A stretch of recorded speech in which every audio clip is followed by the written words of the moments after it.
Hello বন্ধুরা, কেমন আছো? আশা করি সকলেই ভালো আছো। আমি তোমাদের প্রিয় আপু আবারও চলে আসলাম নতুন একটি গল্প নিয়ে। গল্পটি শেষ পর্যন্ত শুনলে তোমাদের দাঁড়িয়ে যাবে। নাম অভ্রনীল ঘোষ চৌধুরী, মা ভালোবেসে রুদ্র বলে ডাকে, বয়স 18 বছর, এবং এটা আমার গল্প, বা বলা যেতে পারে আমার এবং আমার মায়ের গল্প। এটা একটা সত্যি ঘটনা, তাই আমি চাই যে আমার দর্শকরা পূর্ণ সত্যিটার সাথে পরিচিত হোক। আমার প্রতিটা অনুভূতি, আমার রস আস্বাদনের তৃপ্তি, সবটাই যাতে আমার দর্শকরা অনুভব করতে পারে। আমার মায়ের সাথে আপনাদের পরিচয় করিয়ে দিই।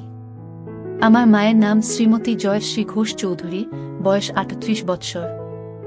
গায়ের রং শ্যামলা, কিন্তু ভারী মিষ্টি চেহারা, এবং তার থেকেও বেশি মিষ্টি ওনার হাসিটা।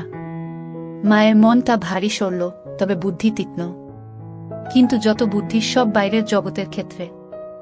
আমার বেলায় মায়ের শুধু সরলতা আর ইমোশন কাজ করে। আমার বাবা অনির্বাণ ঘোষ চৌধুরী একজন লেক এজেন্ট এবং কিছু অন্যান্য ব্যবসা করে। মাও কর্মরত। সব মিলিয়ে সংসারে কোনো রকম কোনো অভাব নেই। আমি স্কুলে পড়ি, বর্তমানে ক্লাস 9। বাড়িতে আমরা 3 জন ও আমার ঠাকুমা থাকি। ঠাকুমার বয়স 80 বছর। উনি বেশিরভাগ সময় ওনার রুমেই থাকেন এবং ঈশ্বর আরাধনায় নিজেকে মগ্ন রাখেন। আমার মায়ের প্রতি কোনো রকম কোনো দৃষ্টি শুরুতে আমার ছিল না। ছোটবেলায় সব ছেলেরা যে চোখে নিজের মাকে দেখে, আমিও সেভাবেই দেখতাম। কিন্তু আমার একটা বৈশিষ্ট্য ছোটবেলার থেকেই ছিল, মোটামুটি 12 বছর বয়স থেকে, সেটা হচ্ছে নেক ফেটিশ, বা মহিলাদের গলার প্রতি এক অদ্ভুত আকর্ষণ। আর আমার মায়ের প্রতি আমার সূত্রপাত ঘটে আমার এই ফেটিশের দ্বারা। আমি শুরুতে ফেটিশ কি জিনিস জানতাম না, শুধু দেখতাম যে মহিলাদের গলা দেখতে অথবা ছুঁতে আমার খুব ভালো লাগত। সে বয়সে মহিলা বলতে তো শুধুমাত্র স্কুলের শিক্ষিকারা। মায়ের দিকে শুরুতে সেই দৃষ্টি পড়েনি। তখন শুধু স্কুল শিক্ষিকাদের গলা নানা বাহানায় স্পর্শ করতাম এবং তাতেই তৃপ্তি পেতাম। আস্তে আস্তে বয়স বাড়ল। বয়সের সাথে সাথে আমার পিপাসাও বাড়ল। কিন্তু নেক ফেটিশটা বা মহিলা গলার প্রতি লোকটা কিন্তু আমার রয়ে গেল। যখন আমার বয়স 18, তখন হঠাৎ একদিন আমার দৃষ্টিতে মা ধরা দিল। তখন গরমের ছুটি চলছিল। আমি বাড়িতে, বাবা বাইরে কাজে গেছেন, ঠাকুমা নিজের রুমে নিজের মনে আছেন, এবং মায়েরও কোনো কারণে অফিস ছুটি, তাই মা ও বাড়িতে। সেদিন অসম্ভব গরম পড়েছিল, আর আমরা সবাই গরমে ঘেমে একাকার। আমি ড্রয়িং রুমে বসে টিভি দেখছিলাম, আর মা রান্নাঘরে কাজে ব্যস্ত ছিল। আমার পিপাসা পাওয়াতে গেলাম রান্নাঘরে জল খেতে। রান্নাঘরে গিয়ে দেখি মা মাটিতে বসে সবজি কাটছে। রান্নার লোক সেদিন আসেনি। রান্নাঘরে ফ্যান না থাকার জন্য মায়ের একেবারে নাজেহাল অবস্থা। পুরো শরীর ঘামে একেবারে ভিজে গেছে। তখনও আমার মনে মায়ের প্রতি কোনো পাপ চিন্তা ছিল না। আমি নির্বিকার মনে জল খাবার জন্য মায়ের পেছনে রাখা শেলফ থেকে জালের বোতল নেবার জন্য মায়ের পাশ দিয়ে মায়ের পেছনে চলে গেলাম। জলের বোতল নিয়ে আমি জল খেতে খেতে সামনের দিকে, মানে মায়ের দিকে ঘুরলাম। মা আমার ঠিক সামনে বসে সবজি কাটছিল, আর আমি একদম মায়ের পেছনে। আমাদের রান্নাঘরটা ছোট। মায়ের কাছাকাছি দাঁড়ানো সত্ত্বেও এর আগেই কোনোদিন কোনো পাপ চিন্তা আমার মনে আসেনি। কিন্তু সেদিন জল খেতে খেতে হঠাৎ কি মনে হলো, একবার নিচে মায়ের দিকে তাকালাম। দেখে আমি আর থাকতে পারলাম না, অনুভব করলাম আমার ওটা দাঁড়িয়ে পড়েছে। সেদিনই তখন জীবনে প্রথমবার আমার মনে আমার মাকে নিয়ে লোভ জন্মালো। আমি ভাবতে থাকলাম, আমি আমার স্কুল শিক্ষিকাদের ক্ষেত্রে যেরকম বাহানা দিয়ে ওনাদের স্পর্শ করতাম, সেরকম একটা বাহানা করতে থাকলাম মনে মনে। একসময় আমি মাকে বলে উঠলাম, মা, মা, বলো কি হয়েছে? মা, তোমার গলায় কি একটা আছে? মা, আমার গলায় আবার কি থাকবে? না মা, তোমার গলায় কি একটা লেগে আছে। মা, কই, বলে মা নিজের হাত দিয়ে একটু নিজের গলাটা পরিষ্কার করার চেষ্টা করল। এদিকে আমি তো নিজেকে সামলাতে পারছিলাম না। আমি বললাম, হয়নি মা, এখনো লেগে আছে।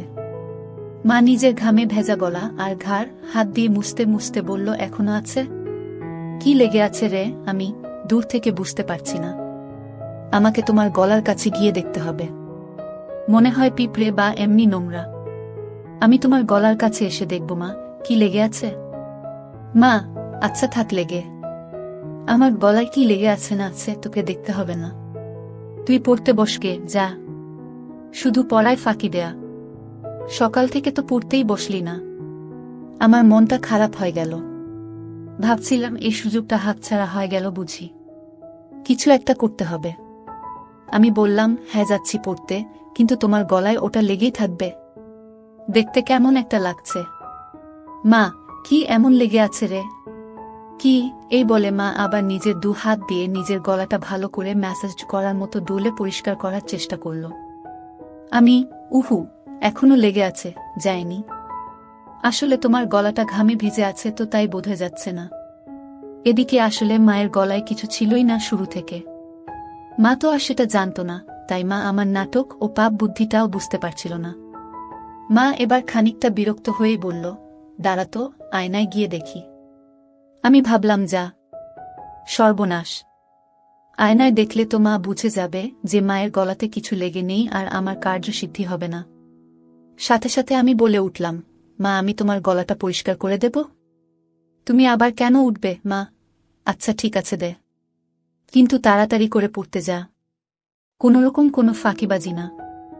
আমি তো এই কথা শুনে মহা আনন্দে মনে মনে লাফাচ্ছি। আমি মায়ের একেবারে সামনে গিয়ে হাঁটু গেড়ে বসলাম। বললাম, দেখি মা একটু গলাটা উঁচু করো, মানে একটু উপর দিকে তাকাও। মা আমার কথা মতন একটু মাথা উঁচু করল। আমার সামনে আমার মা তার গলাটা সমর্পণ করে দিল, ঠিক যেন একটি হরিণ নিজেকে একটি ক্ষুধার্ত সিংহের সামনে সমর্পণ করে দিচ্ছে। মায়ের গলায় কোনো তিল নেই, তবে দেখলাম মায়ের ডান ঘাড়ে একটা ছোট্ট বাদামি তিল আছে। গলার মাঝখান দিয়ে 2 রেখা চলে গেছে পাশাপাশি, মানে 2 গলার ভাঁজ আর কি। আমি কাপা কাপা হাতে মায়ের গলা স্পর্শ করলাম। প্রথমে আস্তে করে, ছুটেই অনুভব হলো যে মায়ের গলাটা কি নরম ও চামড়াটা কি মসৃণ। আমি আর থাকতে পারলাম না, আমার পুরো ডান হাত দিয়ে মায়ের গলাতে বোলাতে লাগলাম। এই সব কিছু কয়েক মিনিটের মধ্যে ঘটে গেল। মা বলল, কি রে হয়েছে? আমি, মা আরেকটু মাথাটা উঁচু করো, তোমার গলার ভাঁজে আটকে গেছে। গলাটা পুরো স্ট্রেচ না হলে পরিষ্কার হচ্ছে না। এই শুনে মা নিজের মাথাটাকে আরো পেছন দিকে করার চেষ্টা করল। আমি মায়ের থুতনি ধরে আরেকটু ওপর দিকে করে দিলাম, যাতে মায়ের গলাটা পুরোপুরি আমার সামনে মেলা থাকে। আমি তাকিয়ে একবার দেখে নিলাম যে মা এই দৃষ্টি উপরে ছাদের দিকে, মানে আমি সামনে মায়ের গলা নিয়ে কি করছি মা দেখতে পারবে না। আমি বললাম, মা আমি একটু তোমার গলার কাছে এসে ফু দিচ্ছি, যাতে তাড়াতাড়ি পরিষ্কার হয়ে যায়, ঠিক আছে? মা, আচ্ছা ঠিক আছে, যা করার তাড়াতাড়ি করো, আমার অনেক কাজ পড়ে আছে। আমি, হ্যাঁ মা বলে একেবারে মায়ের গলার কাছে নিজের ঠোঁট নিয়ে গেলাম আর মৃদু ফু দিতে থাকলাম মায়ের সারা গলায়। একসময় থাকতে না পেরে মায়ের গলার একদম মাঝখানে একটা হালকা হামি দিয়ে ফেললাম। তারপর ভয় ভয় মায়ের দিকে তাকিয়ে দেখলাম একবার যে মা কিছু টের পেল কিনা। মা আমি কি করছি দেখতে না পেলেও আমার স্পর্শ তো অনুভব করতেই পারছিল। আমার ভয় হচ্ছিল যে মা নিজের গলায় আমার স্পর্শ অনুভব করে ফেলল কিনা, আমার হাতের স্পর্শ আর ঠোঁটের স্পর্শের মধ্যে তফাৎ ধরে ফেলল কিনা। কিন্তু দেখলাম যে না, মা কিছু বুঝতে পারেনি। আমারও সাহস বেড়ে গেল। মা হঠাৎ নিজের 2 হাত দিয়ে আমাকে এক ঝাটকা দিয়ে দূরে ফেলে দিল। হঠাৎ ধাক্কা খেয়ে আমি পেছনে হেলে বসে পড়লাম ও নিজের সম্বিত ফিরে পেলাম। মায়ের দিকে তাকিয়ে দেখি মা গম্ভীর হয়ে নিজের আঁচল ঠিক করছে আর এক হাতে সবজি তুলছে। মা সঙ্গে সঙ্গে একটা হাত দিয়ে নিজের আঁচল নিয়ে নিজের গলাকে ভালো করে মুছে নিল। আমি খানিকটা ভয় পেয়ে বললাম, মা কি হলো? মা কি হবে আবার? তুই পড়তে যা। আমি, না মানে তোমার গলা পরিষ্কার করছিলাম, তুমি হঠাৎ ধাক্কা দিলে। মা বড় বড় চোখে আমার দিকে তাকিয়ে একটু গম্ভীর হয়ে বলল, তোর পড়ায় ফাঁকি দেওয়ার বাহানা কি আমি বুঝি না মনে করেছিস? সকাল থেকে এক লাইনও পারিসনি, যা পড়তে বস। আমি, কিন্তু তোমার গলাতে তো এখনো একটু লেগে আছে। মা, লেগে থাক আমার গলাতে যা খুশি, তোকে আমার গলার দিকে খেয়াল রাখতে হবে না। আমি একটু পরে স্নান করতে যাব, তখন এমনিতেই পরিষ্কার হয়ে যাবে। আমি একটু মনে মনে ভয় পেলাম, তাহলে কি মা বুঝে গেল আমার মনের পাপ? এই ভাবতে ভাবতে আমি আস্তে আস্তে মুখ নিচু করে চলে যেতে লাগলাম। তখনই মা আমার পেছন থেকে মিষ্টি গলায় বলে উঠল, কষ্ট পাশনে বাবা, আমি তো তোর ভালো জন্যই বলি। আমি বুঝি তোর বয়সে পড়তে ইচ্ছে না হওয়াটাই স্বাভাবিক, মন শুধু ফাঁকি দিতে চায়। কিন্তু বাবা পড়াশোনা না করলে তো ভবিষ্যৎ অন্ধকার। আমার আর বুঝতে বাকি রইল না যে আমার অতীব সরল মা আমার মনের ভেতর কি পাপ চলছে তা একটুকু বুঝতে পারেনি। আমি নিশ্চিন্ত হয়ে বললাম, মা সরি, তুমি চিন্তা করো না, আমি ভালো করে পড়াশোনা করব। আমার কথা শুনে মায়ের মুখে একটা মিষ্টি হাসি ফুটে উঠল, আর আমিও রান্নাঘর থেকে চলে গেলাম। অল্পটুকু স্বাদ পাওয়ার পর থেকে আমার মন পাপ চিন্তায় ভরে উঠল। যেই মহিলাকে আমি এতদিন শুধু মা হিসেবে পুজো করে এসেছি, সেই মহিলা, সেই নারী এখন আমার কাছে একটা তৃপ্তির দেহ মাত্র, যেটা দিয়ে আমার বাসনার পিপাসা তৃপ্ত মিটাতে পারব। আমার মন তৎপর হয়ে উঠল। মা শব্দটা আমার কাছে একটি দারুণ অনুভূতির শব্দ হয়ে উঠল। আমার হঠাৎ মায়ের বলা কথাটা মনে পড়ল, মা স্নান করতে যাবে। হঠাৎ দেখি মা জল ভরা বালতি নিয়ে আমার রুমে এসে হাজির। বুঝলাম কাজের মাসি আসেনি, তাই মাকেই ঘর মুছতে হচ্ছে। মা বলল, এই যে, হয় ঘরের বাইরে যা, নয় খাটের উপর পা উঠিয়ে বস, ঘর মুছব। আর খবরদার বলে দিচ্ছি, যতক্ষণ না ঘর শুকোচ্ছে মাটিতে পা ফেলবি না, ঠিক আছে? আমি সজোরে মাথা নাড়িয়ে আমার সম্মতি জানালাম এবং তাড়াতাড়ি খাটে উঠে ইঙ্গিত দিলাম যে আমি রুমেই থাকছি। মা নিজের শাড়ির আঁচল কোমরে গুজে হাঁটু গেড়ে বসে পড়ল এবং নিজের মতো ঘর মোছা শুরু করল। আমার খাটে সব সময় একটা পড়ার বই খোলাই থাকে, তখনও ছিল, আর ওটাই আমাকে তখন বাঁচালো, নয়তো আবার পড়াশোনায় ফাঁকি দেওয়ার জন্য মায়ের বকুনি খেতে হতো। আমি বইটা নিয়ে পড়ার ভান করতে লাগলাম। কয়েক সেকেন্ড পর একবার আর চোখে মায়ের দিকে তাকালাম। তাকিয়ে যা দেখলাম তাতে আমার চক্ষু ছানাবড়া হয়ে গেল। ঘরে ফ্যান চলা সত্ত্বেও মা তখনও ঘামছে, সারা শরীর ঘামে ভেজা। আমি লক্ষ্য করলাম ঘামের বিন্দুগুলো মায়ের কপাল থেকে আস্তে আস্তে নেমে যেতে থাকল। একটু পরেই মায়ের ঘর মোছা হয়ে যাবে আর মা ছাদে যাবে কাপড় মেলতে। আজকে ছুটির দিন, তাই নিশ্চয় মা প্রচুর কাপড় ধুয়েছে এবং তাই বেশ সময় লাগবে কাপড় মেলতে। ঠাকুমাকে নিয়ে চিন্তা নেই, উনি শুধুমাত্র সন্ধে বেলা একটু ঘর থেকে বেরোন। এই দুপুরের সময়টায় উনি নিজের ঘরেই থাকেন। আমি অপেক্ষা করতে থাকলাম কখন মা ছাদে যায়। একসময় মা হাত পারল, রুদ্র, আমি ছাদে যাচ্ছি, ঘরের দিকে নজর রাখিস। ঠাকুমা কানে শোনে না, তাই ঘর ফাঁকা হলে কাউকে ঘরের খেয়াল রাখতে হয়। যাই হোক, আমি যে সুযোগের অপেক্ষায় ছিলাম সেটা পেয়ে গেলাম। আমার পকেট স্ক্রুড্রাইভার আর পকেট হাতুড়ি নিয়ে আমি চললাম মায়ের বেডরুমের দিকে। মায়ের বাথরুমের দরজাটাকে দুপাশ থেকেই ভালো করে পর্যবেক্ষণ করলাম। প্রথমবারে কোনো ফুটো পেলাম না। মনটা একটু খারাপ হলো। এই ভারী কাঠের দরজায় তো আর এই পলকা ইনস্ট্রুমেন্ট দিয়ে এত কম সময়ে নতুন করে ফুটো করা যাবে না। কিন্তু আমি আবার বিশ্বাস নিয়ে খোঁজ শুরু করলাম। অবশেষে দেখলাম যে দরজার ভেতর দিক থেকে একটা ছিদ্র শুরু হয়েছে, কিন্তু সেটা এখনো এপার ওপার হয়নি। আমি সঙ্গে সঙ্গে আমার হাতিয়ার দিয়ে ফুটোটাকে বড় এবং সম্পূর্ণ করতে লেগে গেলাম। সফল হওয়ার পর ফুটো দিয়ে দেখলাম যে পুরো বাথরুমের ভেতরটাই পরিষ্কার দেখা যাচ্ছে। আমি আনন্দে আত্মহারা হয়ে উঠলাম। আমি মায়ের বেডরুম থেকে যাওয়ার আগে ফুটোটাকে সাময়িকভাবে একটা ছোট্ট কাঠের টুকরো দিয়ে বন্ধ করে আসলাম, যাতে মায়ের সন্দেহ না হয়। এরপর অপেক্ষা করতে থাকলাম কখন মা স্নানে যায়। একসময় মা ছাদ থেকে আসলো এবং আমি স্নানে গেলাম বলে সোজা বেডরুমে চলে গেল। মা নিজের বেডরুমের দরজা ভেতর থেকে বন্ধ করতে যাচ্ছিল, তখন আমি বিপদ দেখে বলে উঠলাম, মা, রুমের দরজা বন্ধ করো না, যদি আমার কিছু লাগে। মা, আমাদের রুমে আবার তোর কি কাজ? আমি, না মানে, দরকার তো পড়তেই পারে। তোমার ও তো দরকার পড়তে পারে। হঠাৎ যদি কিছু লাগে তোমার, যেমন সাবান বা কিছু। কখন কি দরকার পড়ে কেউ বলতে পারে। বাথরুমের দরজা তো আর খোলা রাখতে বলছি না, রুমের দরজাটাকে খোলা রাখতে বলছি। আমি খানিকটা ঠাট্টা করে বললাম। মা, হ্যাঁ ঠিক আছে, তোকে ও তো পাকামো করতে হবে না, খোলা রাখছি রুম। বাড়ির দিকে খেয়াল রাখিস। আমি গেলাম স্নানে। আমি, আচ্ছা মা।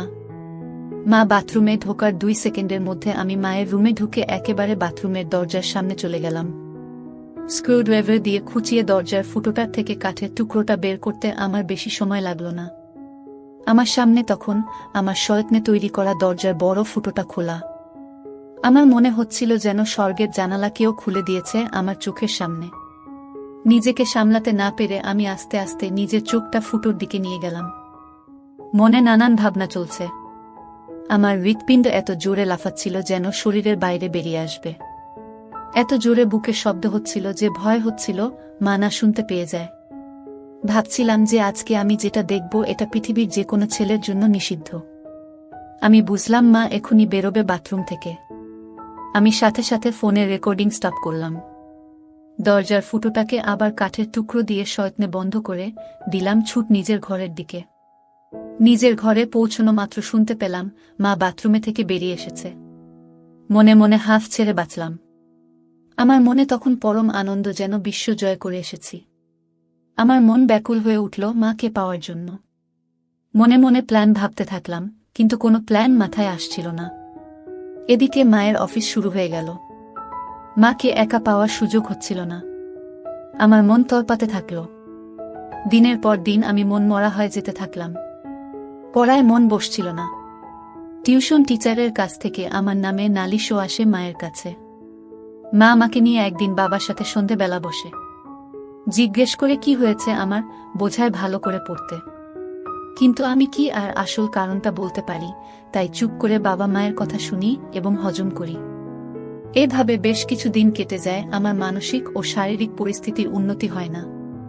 মা বাবাও হাল ছেড়ে দেয়। বোধহয় ভেবেছিল যে স্কুল খুললে রুটিন চলা শুরু হবে, তখন সব ঠিক হয়ে যাবে আমার। কিন্তু একমাত্র আমিই জানি আমার কিসে উন্নতি হবে। এভাবে প্রায় এক যায়। আমি আমার 15তম জন্মদিন পার করি।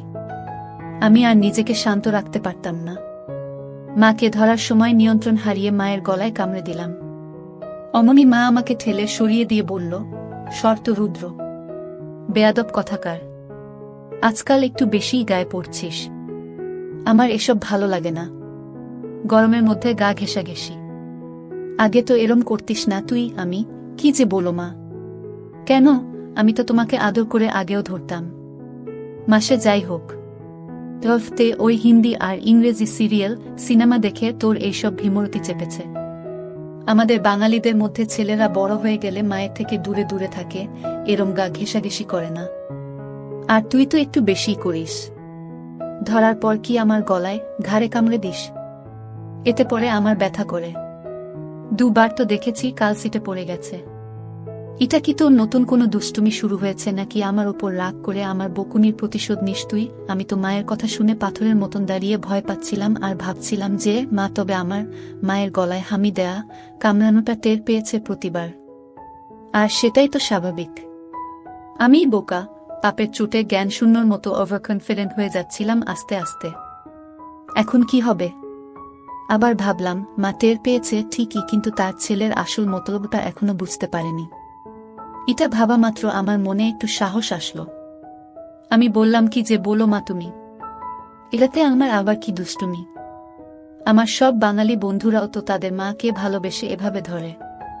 মা এবার একটু বিরক্ত হয়, বলল, সে কে কি করছে সেটা আমি জানি না। আমার এটা পছন্দ না, তাই তুই এটা করবি না, ব্যাস। বোঝা গেল। আমি মাথা নেড়ে আমার সম্মতি জানালাম। মা, আর বন্ধুদের থেকে এই সমস্ত বদ অভ্যেস না শিখে ভালো কিছু তো শিখতে পারিস নাকি? আমি বুঝলাম কথা লাভ নেই। ব্যাপারটা খুব সিরিয়াস দিকে যায়নি, তাই এখানেই ইতি করতে হবে। আমি তাই আবার ঘাড় নিলে বললাম, হ্যাঁ মা, তুমি ঠিকই বলেছ। আমি তোমার কথা মতোই চলব।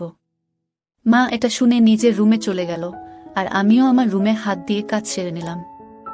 এর মধ্যে আবার একদিন মা ছুটি পেল এবং বাড়িতেই ছিল। বাবা ভাগ্যবশত কাজে বাইরে। আমার মনের শয়তান জেগে উঠল। মনে মনে ভাবলাম আজকে যে করেই হোক মাকে পেতেই হবে। দুপুরে খাওয়া দাওয়া শেষ করে আমি আমার ঘরে আর মা নিজের ঘরে দুপুরের ঘুম দিতে চলে গেলাম। বিছানায় শুয়ে থাকলাম ঠিকই, কিন্তু ঘুম আর আসছে না। মায়ের ঘরে পৌঁছে আমি আস্তে করে বেডরুমের দরজা ফাঁক করে মায়ের রুমে ঢুকলাম।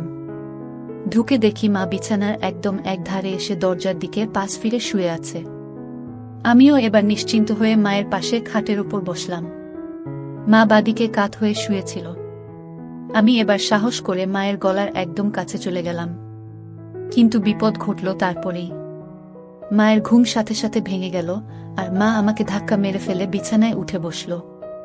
মা, কি রে বাবা, তুই কি করছিলিস আমার কাছে এসে? আমি আমতা করতে করতে বললাম, কই মা, কিছু না তো। মা একটু রেগে গিয়ে বলল, কিছু না তো মানে? রুদ্র, দেখো, ভালো চাস তো সত্যি কথা বল। কি করছিলি তুই আমার এত কাছে এসে? আমি কোথায় মা? না না, আমি কোথায় তোমার কাছে ছিলাম? আমি তো তোমার পাশে খাটে বসেছিলাম। আমার আসলে ঘুম আসছিল না, তাই তোমার সাথে গল্প করতে এসেছিলাম। এসে দেখি তুমি ঘুমোচ্ছ, তাই তোমার কাছে বিছানায় সবে একটু বসেছিলাম। ভাবলাম যদি তুমি একটু জেগে থাকো তাহলে আমার সাড়া পেয়ে উঠবে। কিন্তু আমার এত সুন্দর মসৃণ বানানো গল্প মায়ের একটুকু বিশ্বাস হল না। মা জোরে বলে উঠল, মিথ্যে কথা বলিস না। তোর গরম নিঃশ্বাস আমি আমার ঘাড়ে অনুভব করেছি। বলো কি করছিলি তুই? আমি বললাম, মা আমি তোমার কাছে কিছু লুকোবো না। আমি তোমাকে খুব ভালোবাসি, কিন্তু আমি জানি না কেন আমার তোমার প্রতি একটা অদ্ভুত আসক্তি আছে। আমার কথা তখনও শেষও হয়নি, মা আমার গালে সপাটে এক থাপ্পড় মারল। আমি প্রায় মাথা ঘুরে বিছানায় লুটিয়ে পড়লাম। মা, তোর লজ্জা করছে না রুদ্র, তোর মাকে এগুলো কথা বলতে? আমি তোর মা, তোকে জন্ম দিয়েছি। মা মানে বুঝিস জানোয়ার। হায় ভগবান, এইগুলো কথা তো আমি তোর বাবাকেও বলতে পারবো না।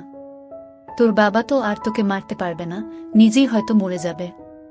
আমি কাঁদতে কাঁদতে বললাম, মা আমাকে ক্ষমা করে দাও, কিন্তু তোমাকে না পেলে আমার জীবন বৃথা। আমি জানি না কেন সব সময় শুধু তোমার কামনা আমার মন জুড়ে থাকে। আমার পড়ায় মন বসছে না, রেজাল্ট খারাপ হচ্ছে, এমনকি আমার শরীর ভালো নেই। তুমি তো সবই জানো মা। বিশ্বাস করো, আমি অনেক চেষ্টা করেছি, কিন্তু কিছুতেই তোমাকে পাওয়ার ইচ্ছেটাকে মন থেকে বের করতে পারিনি। আমি সাইকিয়াট্রিস্টের কাছেও গিয়েছি, কিন্তু তাদের কাছেও এর কোনো ট্রিটমেন্ট নেই। আমার অন্য কোনো মেয়েকে দেখলে এমন অনুভূতি হয় না যেমন তোমাকে দেখলে হয়। আমি কি করব বলো মা? মা, ইস, থাম রুদ্র থাম। দোহাই তোকে, তুই চুপ করো। আমার কান আর নিতে পারছে না। আমি চুপ করে নিচের দিকে তাকিয়ে থাকলাম। খানিকক্ষণ পর মাকে একটু শান্ত দেখলাম। বলল, রুদ্র বাবা শোনো, এটা হয়তো একটা বয়সের প্রবলেম। তুই চেষ্টা কর, দেখবি সময়ের সাথে ঠিক হয়ে যাবে। আমি সাহস করে বললাম, না মা, আমার তোমার প্রতি বাসনা ততদিন কমবে না যতদিন না আমি তোমাকে পুরোপুরি ভাবে পাব। মা, তুই একটু বড় হয় যা, তোকে তাড়াতাড়ি বিয়ে দিয়ে দেব। কেন এই বুড়ি মায়ের পেছনে পড়েছিস বাবা? আমার মনে হলো এইবার বোধহয় মায়ের মাতৃসুলভ ভাব জেগে উঠেছে, যেটা চায় যে তার সন্তান সব সময় সুখে থাকে, ভালো থাক। আমি ভাবলাম আমাকে মায়ের এই মনের ভাবকে কাজে লাগাতেই হবে। এই আমার অন্তিম সুযোগ। আমি সাথে সাথে মায়ের পা ধরে বললাম, মা আমাকে একবার তোমার সাথে দাও। আমার আর এই জ্বালা সহ্য হচ্ছে না মা। মা প্লিজ। মা অল্প অল্প কাঁদতে কাঁদতে বলল, বাবা এ হয় না। আমি তোর জন্মদাত্রী মা। তুই এখন ছোট, তাই তুই কি চাইছিস সেটা বুঝতে পারছিস না।